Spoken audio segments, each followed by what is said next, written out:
Doctor ओ भीमराव सामाजिक सेवा समिति भीमसेना प्रथम स्थापना दिवस व अंतर्राष्ट्रीय विशाल महिला अधिवेशन दिवस समारोह मनाया गया। 96 मीरजापुर। आज दिनांक 9 मार्च 25 दिन रविवार। स्थान बेहसा पेट्रोल पंप मीरजापुर के पास। भीमसेना के मुख्य अतिथि के रूप में इंदु गौतम, महिला प्रदेश अध्यक्ष। डॉक्टर भीमराव के चित्र पर पुष्प अर्पित करने के बाद बौद्ध वंदना भंते भोलानाथ बौद्ध धम्म उपदेशनाथ सभी बौद्ध के विचारों पर चलने को प्रेरित किया, जिसमें बहुजन समाज के सामाजिक चिंतक व प्रशासनिक अधिकारी अदालती प्रसाद राही, बड़े बाबू प्रयागराज से बाबा साहब के विचार पर प्रकाश डालते हुए बहुजन समाज को अधिकारों के बारे में गीत के माध्यम से अपनी विचार प्रकट किया। मनीषा बौद्ध संबोधित पंडाल में बैठी सभी महिलाओं को अपने अधिकार के बारे में प्रमुखता से जानकारी दिया। संजय शर्मा संगीतकार ने गीत के माध्यम से कार्यक्रम में चार चांद लगा दिया। राजनारायण सिंह हाई कोर्ट अधिवक्ता ने सामाजिक संगठन को मजबूती लाने और हो रही समाज पर अत्याचार, शोषित वंचित समाज की समस्या पर प्रकाश डालते हुए हम समाज के साथ 24 घंटे कंधे से कंधे मिलकर चलने का काम करेंगे। इस अवसर पर भीमराव गौतम एडवोकेट, भीमसेना संस्थापक सुनील कुमार गौतम, अशोक कुमार गौतम, ललन लहरी, भाईलाल कन्नौजिया, साथ ही साथ मीरजापुर, प्रयागराज, भदोही सामाजिक संगठन भीमसेना के कार्यकर्ता, पदाधिकारी हजारों से अधिक संख्या में उपस्थित रहे।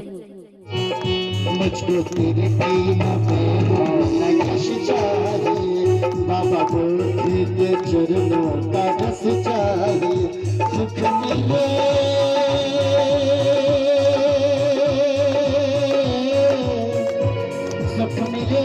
से अमृत को पीने में, सुख मिले से अमृत को पीने में। बाबा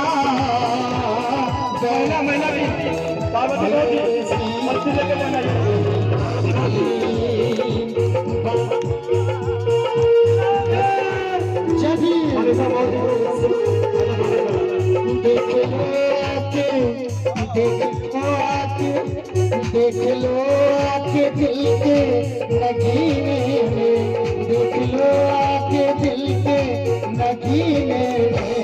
बुद्ध भीम बाबा बैठे हैं मेरे सीने में,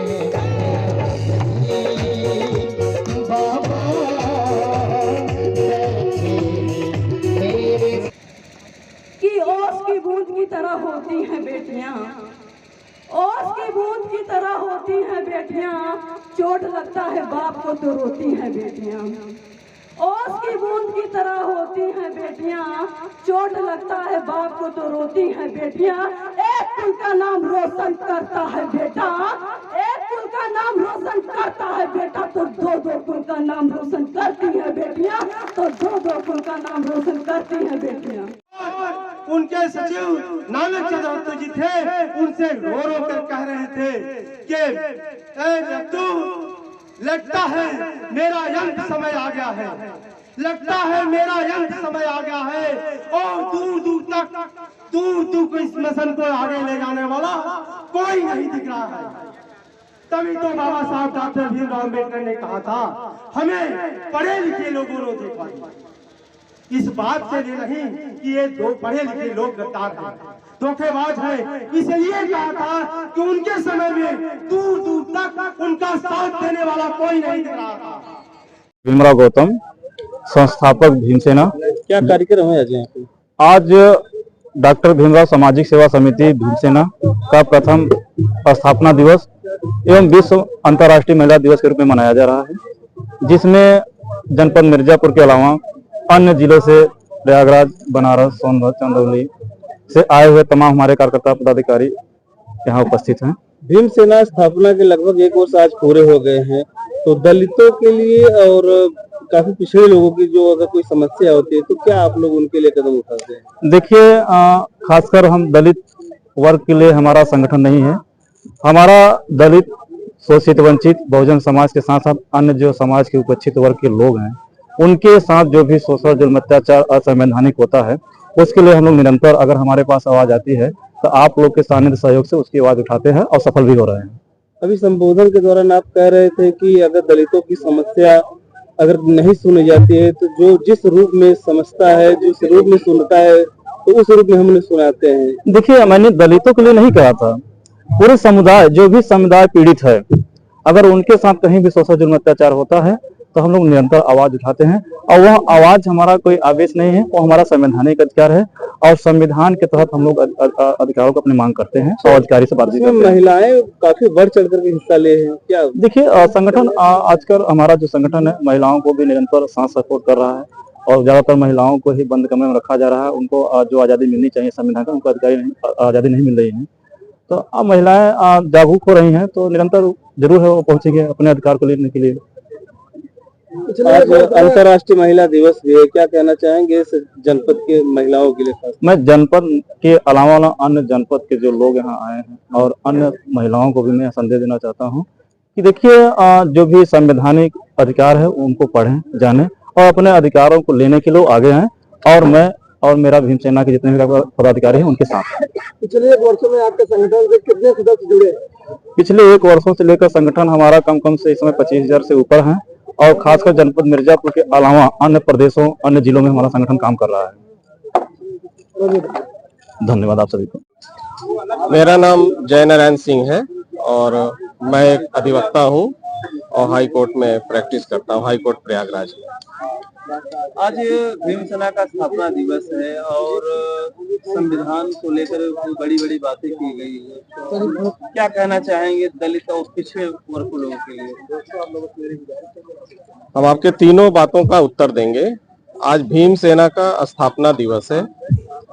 इस संबंध में हम ये कहना चाहेंगे, भीमसेना जो शब्द है वो डॉक्टर भीमराव अंबेडकर से लिया गया है और डॉक्टर भीमराव अंबेडकर का सपना था कि जो भारत के शोषित, वंचित, कुचला हुआ जो समाज है उनको समाज में समानता दिलाना, उनके शिक्षा का प्रबंध करना, उनके आर्थिक संपन्नता के लिए प्रबंध करना, भारत की आबादी, आधी आबादी जो महिलाओं की है उस विषय में सोचना, उनको भी बंधनों से छुड़ाना। तो भीमसेना का भी यही उद्देश्य होना चाहिए और मैं यही उम्मीद करता हूं कि जो हमारे भीमसेना के संस्थापक महोदय हैं वो इस दिशा में अपना प्रयास करेंगे और दे भी। अब संविधान लागू हुए नियर अबाउट 75 ईयर हो गए, फिर भी अभी काफी लोग इससे वंचित हैं जो कि संविधान की बातों को सही तरह से जान नहीं पाए।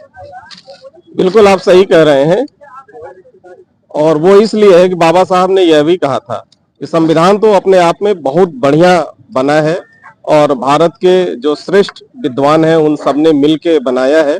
बाबा साहब स्वयं प्रारूप समिति के अध्यक्ष थे, लेकिन बाबा साहब ने यह भी कहा था कि अगर यह संविधान गलत हाथों में पड़ेगा तो इसका दुरुपयोग भी हो सकता है। तो हमें यह कहने में कोई हिचकिचाहट नहीं है कि संविधान में सारे प्रावधान होने के बावजूद भी भारत के 80 से 85% जनसंख्या को उनका उचित संवैधानिक अधिकार और प्रतिनिधित्व नहीं मिल पाया है। तो क्या हम ये कह सकते हैं कि इस समय संविधान गलत लोगों के हाथ में लग गई? हम ये भी नहीं कह सकते कि वो गलत लोग हैं, लेकिन हम ये जरूर कहना चाहेंगे उन्हें इस दिशा में सोचना चाहिए, क्योंकि जिन लोगों के हाथ में शासन और सत्ता है वे अपने आप को किसी एक वर्ग का, किसी एक पार्टी का शासक, प्रधानमंत्री, मुख्यमंत्री जो भी है वो न माने, बल्कि भारत का हर एक नागरिक के वे शासक हैं और सबके विषय में उन्हें सोचना चाहिए। जी, परिचय। मेरा नाम इंदु गौतम है, मैं भीमसेना की महिला मोर्चा राष्ट्रीय अध्यक्ष हूँ। एक राष्ट्रीय अध्यक्ष महिलाओं को क्या संदेश देना चाहिए? आज विश्व महिला दिवस भी है। देखिए, आज विश्व महिला दिवस का दूसरा दिन है। 8 मार्च सन 1908 में पहला जो है न्यूयॉर्क की महिलाओं ने अपने हक, अधिकार, मतदान लेने का, नौकरी में वो सारी अधिकार पाने का जो है उन्होंने कैडर मीटिंग निकाला था, जो रोड मार्च भी उन्होंने किया था। 1910 में ये पारित हुआ था कि अंतर्राष्ट्रीय महिला दिवस मनाया जाना चाहिए और जो कि 1910 में 19 मार्च को ये महिला दिवस मनाया गया, लेकिन कुछ विचारों के बाद ये 9 मार्च कर दिया गया।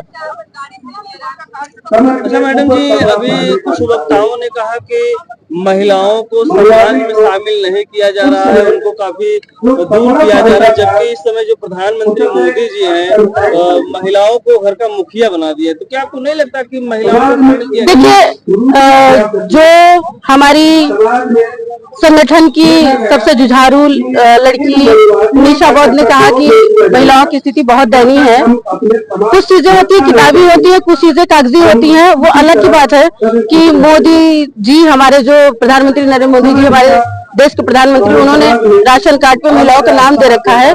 तो इससे ये नहीं होता कि महिलाओं की स्थिति सुधर गई है।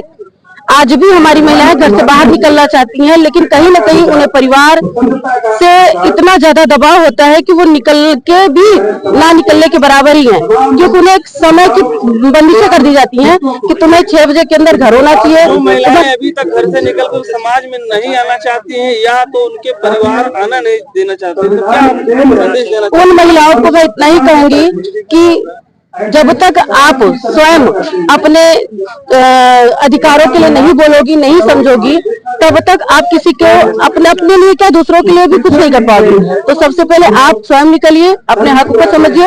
हक को समझने के लिए होता है शिक्षा। आप शिक्षित होइए, संगठित होइए, और संगठन होने के लिए सबसे पहले शिक्षा की जरूरत है। आप अपने ज्ञान को समझिए, अधिकार को समझिए, और अधिकार को नहीं समझ पाती हैं अन्य महिलाओं के पास बैठिए जो इस क्षेत्र में काफी कामयाब है। जैसा कि बाबा साहब ने कहा है कि आप स्वयं जो है किसी चीज को आगे बढ़ने के लिए या तो आप बोलिए, बोल नहीं पाती है तो लिखिए, लिख नहीं पाती है तो सहयोग कीजिए। जो महिलाएं हमारे क्षेत्र में सहयोग आपके लिए सहयोगात्मक दृष्टि रखती हैं, उनका आप सहयोग कीजिए, उनका मार्गदर्शन कीजिए। आप स्वयं ही अपने हक को समझ जाएंगी।